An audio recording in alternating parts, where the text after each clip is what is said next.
윤영택 목사의 쉐마 바이블입니다. 오늘은 누가복음 9장 18절에서 22절 말씀입니다. 찬송은 96장 예수님은 누구신가 하는 찬양입니다. 예수께서 따로 기도하실 때에 제자들이 주와 함께 있더니 물어 이르되 무리가 나를 누구라 하느냐 대답하여 이르되 세례 요한이라 하고 더러는 엘리야라 더러는 옛 선지자 중에 한 사람이라 한 사람이 살아났다 하더이다.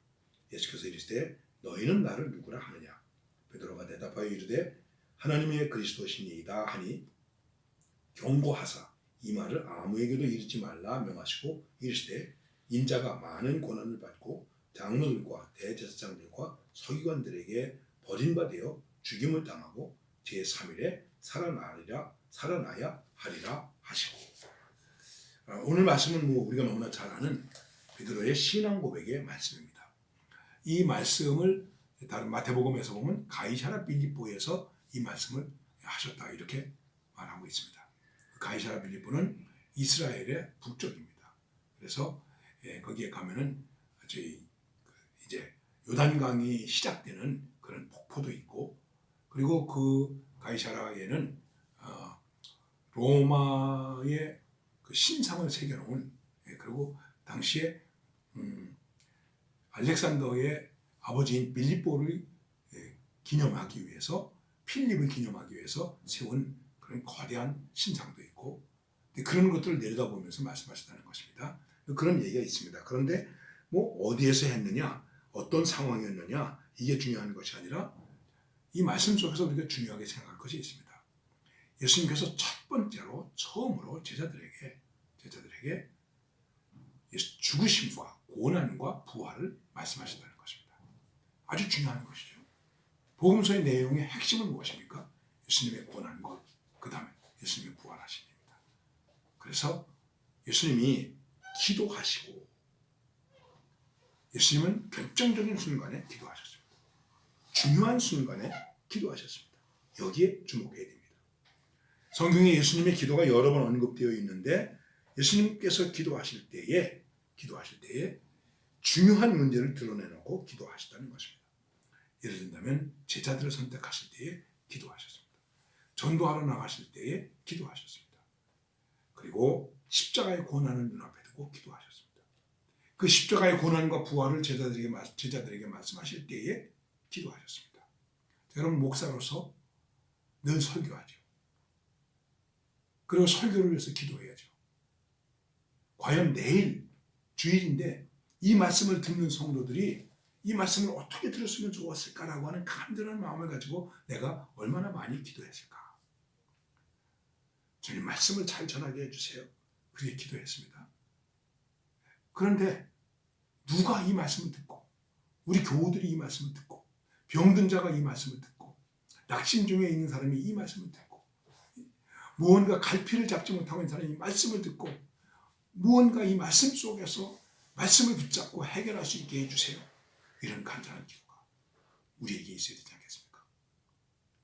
예수님도 제자들에게 중요한 사실을 이야기하기 전에 그것을 이야기하기 위해서 기도하셨습니다. 여러분, 누구에게인가 전도해야 되겠습니까? 말씀을 전해야 되겠습니까? 그런 거 빼놓고 내가 자식에게 충고를 해야 되겠습니까? 내가 우리 아이한테 이런 말을 좀 해야 되겠네. 기도를 먼저 하세요. 기도하고 그 다음에 얘기하세요. 내가 아빠가 엄마가 많이 망설이고 기도했다. 그리고 기도하고 너에게 이런 얘기를 하는 것이다. 잘 이해해 주기를 바란다. 여러분, 이러면 얼마나 좋겠습니까? 우리 어머니가 기도하고 말씀하셨대. 그냥 아무렇게나 성질 버럭버럭 내면서 소리 질러대고 그러지 말고요. 여러분 어떻습니까? 예수님은 기도하시고, 그 다음에 예수님이 물음에 주목해야 됩니다. 무리가, 사람들이 나를 누구라 하느냐. 그러니까 더러는 엘리야, 더러는 예레미야, 더러는 선지자 중에 하나, 세례 요한이 살아났다고 그럽니다. 이렇게 말씀하셨습니다. 그랬더니 예수님께서 너희는 나를 누구라 하느냐. 제자들이 예수님을 누구라 하는가. 세상 사람들이 예수님을 누구라 하는가. 중요하죠. 그러나 정말 그리스도인인 우리들이 예수님을 누구라 하는가. 예수님이라고 우리가 고백하죠. 베드로가 주는 그리스도시요 살아계신 하나님의 아들이시니이다라고 대답했습니다. 하나님의 그리스도시니이다. 하나님께서 보내신 우리를 구원하신 우리를 위해서 중보하신 제사장이요 말씀을 주시는 예언자요 말씀이 육신이 되어 오신 예언자요 그리고 우리의 주인 되시는 왕이시오. 이걸 고백하는 것입니다. 바로 예수님은 하나님의 그리스도라는 거예요. 사람의 그리스도가 아니라는 거, 하나님의 그리스도로서 우리에게 오셨다는 것이죠. 우리의 구세주가 된다는 것을 고백하고 있는 것입니다. 이것은 구약 성경에서 말하고 있는 메시아를 그대로 메시아로 고백하는 것입니다. 대단한 고백입니다. 예수님에게 대해서 이것을 알고 있으면서도 제대로 말하지 못하는 사람들이 많이 있었지만 그렇게 말했습니다. 여러분, 예수님을 누구로 고백하십니까? 주 예수 그리스도, 하나님의 아들. 하나님의 아들 주 예수 그리스도. 이것이 분명해야 됩니다. 내가 누구를 믿는가 하는 믿음의 고백의 내용이 이 주 예수 그리스도 속에 확실하게 들어있는 것입니다. 그리고 그 다음에 우리는 베드로의 고백에 주목해야 됩니다. 베드로가 이렇게 말합니다. 주는 그리스도시요 하나님의 아들이시니이다. 하나님의 그리스도시니이다. 예수님은 하나님께서 보내시고 하나님의 약속하시고 하나님의 약속을 이루시고 하나님이 보내신 메시아이시다. 오직 예수님만이 하나님이 보내신 메시아이시다. 뭐 신천지, 재림예수, 이런저렇게 신의 아들이라고 말하고 온갖 잡동사니들이 얼마나 많습니까? 그런데 예수님만이 하나님이 보내신 우리의 메시아이십니다. 우리의 구주이십니다.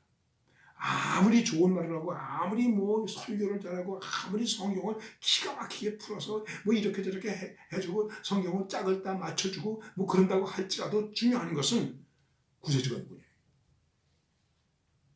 누굽니까? 예수님이세요. 그런데 다른 게 뭐가 필요합니까? 그렇지 않습니까? 생각해 보세요. 이 간절함이 우리에게 있어야 됩니다. 그리고 그 다음에 베드로의 대답 이후에 주님께서 말씀하십니다. 한마디로 예수님이 메시아다. 이렇게 말씀하시는데 예수님이 경계하십니다. 왜냐하면 이스라엘 백성들은 너무나 영광스러운 메시아, 특별히 정치적 메시아를 기다리고 있었거든요. 함부로 얘기하지 마라. 그리고 내가 고난받는다. 그리고 부활한다. 이 말씀을 하십니다. 이게 좀 이제 제자들에게서는 좀 뜨악한 게 되는 것이죠. 메시아가 오셨으면 영광의 메시아이신데 고난받는 메시아라니, 고난의 종이라니. 그러나 이미 구약성경에는 예수님을 고난받는 종으로, 고난의 종으로 예언하고 있습니다. 그 대표적인 것이 이사야이죠. 고난받는 종입니다. 고난의 종입니다. 고난의 종으로 이 땅에 오셨다 하는 사실을 말씀하고 있는 것이죠. 메시아의 모습은 고난의 모습이다. 예수님은 이 땅 위에서 메시아로서 존재하십니다. 그 존재의 행동이 무엇인가? 고난을 받는 것입니다.